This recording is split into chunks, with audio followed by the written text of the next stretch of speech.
ആഗോള മഹാമാരികൾ 30-ാം ഭാഗം. പ്രശ്നപരിഹാരങ്ങൾ തുടർച്ച. ഹാലോവിൻ ഉത്സവം. ദുരിതകാലത്തിൻ്റെ അന്ത്യം കുറിക്കുന്ന ഒരാഘോഷമാണ് ഹാലോവിൻ. ഈയിടെ ന്യൂസിലൻഡിലും മറ്റും ഇത് വിപുലമായി ആഘോഷിക്കപ്പെട്ടു. കോവിഡ് കാലത്ത് സ്ത്രീ പുരുഷ ഭേദമന്യേ അനവധി പേർ തെരുവിലിറങ്ങി ഘോഷയാത്രകൾ നടത്തി.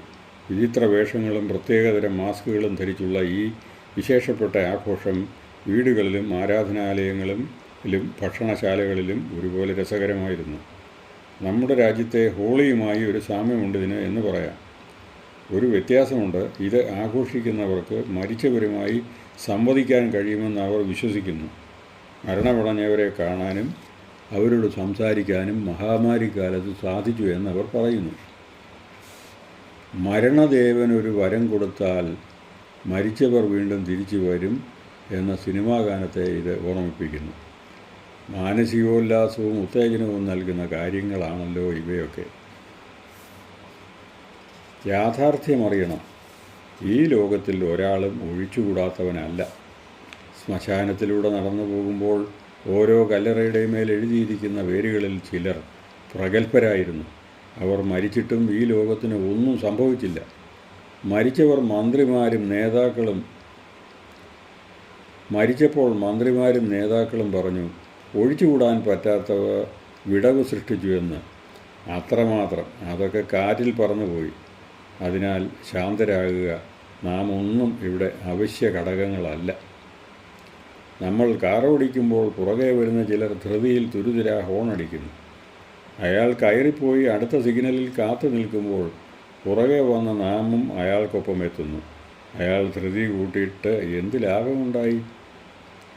വഴിയിൽ ഒരു തടസ്സമുണ്ടാകുമ്പോൾ നമ്മുടെ തൊട്ടു മുമ്പിൽ വാഹനമോടിക്കുന്ന ആളാണ് കുറ്റക്കാരനെന്ന് നാം വിചാരിക്കും. എന്നാൽ വളരെ മുമ്പിലുള്ള ആരെങ്കിലും ആയിരിക്കും വാസ്തവത്തിൽ കുറ്റക്കാരൻ, തടസ്സമുണ്ടാക്കിയ ആൾ. അതായത് ഒരു സംഭവം നടക്കുമ്പോൾ പലതരം തെറ്റിദ്ധാരണകൾക്ക് നാം അടിമപ്പെട്ടു പോകാറുണ്ട്. എന്നാൽ സത്യനിഷ്ഠയുള്ള ഒരാളിന് മാത്രമേ വാസ്തവം തിരിച്ചറിയാൻ കഴിയൂ. നമ്മെ തന്നെ തിരിച്ചറിയണം. വ്യക്തിത്വങ്ങളിൽ പുരുഷ സ്ത്രൈണ ഭാവങ്ങളുണ്ട്. ഒരു പുരുഷൻ സ്ത്രീയുടെ വേഷം കെട്ടി റിയാലിറ്റി ഷോകളിൽ വന്നാൽ അയാൾ യഥാർത്ഥത്തിൽ സ്ത്രീയാകുമോ? ഇല്ല. പുരുഷ സ്വഭാവങ്ങളിൽ വ്യക്തമായുള്ള ഭാവങ്ങൾ ശൗര്യവും ബഹിർമുഖത്വവുമാണ്. സ്ത്രൈണ സ്വഭാവങ്ങളിൽ ചാഞ്ചല്യവും അന്തർമുഖത്വവും. ഈ രണ്ട് സ്വഭാവങ്ങളും വിരുദ്ധമായതുകൊണ്ട് സ്ത്രീയുടെയും പുരുഷൻ്റെയും പെരുമാറ്റങ്ങളിൽ ഈ വൈരുദ്ധ്യം പ്രകടമാകും. ഇതറിയാൻ കഴിഞ്ഞാൽ കുടുംബകലഹങ്ങളും പീഡനങ്ങളും കുറയും. ഇത് മനസ്സിലാക്കിയാൽ പരസ്പര ബഹുമാനവും സ്നേഹവും നിലനിർത്തി കുടുംബജീവിതം സുഖകരമാക്കാൻ കഴിയും. ചിലരുടെ വ്യക്തിത്വം മനസ്സിലാക്കാൻ സാധിച്ചാൽ അവരെ നാം ആദരിക്കാനിടയാകുന്നു. മറ്റു ചിലരെ നിഷേധിക്കാനും. വ്യക്തിയുടെ ഉള്ളിലുള്ള ഈശ്വരാംശത്തെയാണ് നാം ആരാധിക്കുന്നത്, സാത്വികതയെയാണ്. അതുപോലെ നമ്മുടെ ഉള്ളിലുണ്ട് ദേവനും അസുരനും. അതുകൊണ്ട് ആരാധിക്കുന്ന ആളുടെ സ്വഭാവം അനുസരിച്ചായിരിക്കും ആരാധനയും. ഇത് തിരിച്ചറിയാൻ കഴിയണം. തീരുമാനങ്ങൾ മാറ്റേണ്ടി വന്നേക്കാം. ഭീഷ്മരും ദ്രോണരും കർണനുമൊക്കെ അവരുടെ സ്വന്തം തത്വശാസ്ത്രങ്ങളിൽ ഉറച്ചു വിശ്വസിച്ചവരായിരുന്നു. അതുകൊണ്ട് അവർ ആ രീതികളിൽ പ്രതിജ്ഞാബദ്ധരുമായിരുന്നു. അവർ അവരുടെ പ്രതിജ്ഞ മുറുകെ പിടിച്ച് ധർമ്മബോധം വെടിഞ്ഞതാണ് കൗരവപക്ഷം ചേർന്ന പാണ്ഡവന്മാർക്കെതിരെ യുദ്ധം ചെയ്യാൻ അവരെ പ്രേരിപ്പിച്ചത്, നിർബന്ധിതരാക്കിയത്. തന്മൂലം അവർക്ക് സ്വന്തം ജീവൻ വെടിയേണ്ടി വന്നു എന്ന് മാത്രമല്ല, അവരുടെ കഴിവുകൾ പൂർണ്ണമായി പ്രകടിപ്പിക്കാനും പ്രയോജനപ്രദമാക്കാനും കഴിഞ്ഞില്ല. ഇന്നത്തെ ലോകത്തിൽ സംഭവിക്കുന്നത് ഇതാണ്. ധർമ്മബോധമുള്ളവരുണ്ട്, എന്നാൽ അവർ അധർമ്മികളുടെ പക്ഷം ചേർന്ന് പ്രവർത്തിക്കുന്നു.